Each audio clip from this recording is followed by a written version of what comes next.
தென்காசி மாவட்டம் புளியரையைச் சேர்ந்த மாற்றுத்திறனாளி மாணவரான ஹரிஷ் சிலம்பம் விளையாட்டில் அடுத்தடுத்து பதக்கங்களை குவித்து வருகிறார். புளியரை அரசு மேல்நிலைப் பள்ளியில் 12ஆம் வகுப்பு பயின்று வரும் ஹரிஷ் சிலம்பக்கலையில் வீட்டுப்பாடம், ஒண்டிப்பாடம், அலங்கார வரிசை, சுருள்வாள், கேடயம், படைவீச்சு, குத்துவரிசை போன்ற சிலம்ப முறைகளை கற்று மிக நேர்த்தியாக ஆடி அசத்துகிறார். விழா மேடைகளில் ஹரிஷ் சிலம்பம் எடுத்துக்கொண்டு ஏறினால் அரங்கம் முழுவதும் கைத்தட்டல்களும் விசில் சத்தமும் எதிரொலிக்கிறது.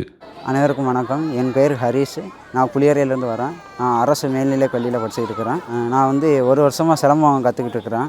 என்னோடய மாஸ்டர் நாராயண சர்மா சொங்கோட்டை எஸ்டேகர் கிளாஸில் வச்சு சிலம்பம் டேக்வாண்டோ சொல்லி கொடுத்துக்கிட்டு இருக்கிறாங்க. நான் இது வரைக்கும் 2 நேஷ்னல்ஸ் போயிருக்கிறேன், ஒரு ஸ்டேட் போயிருக்கிறேன்.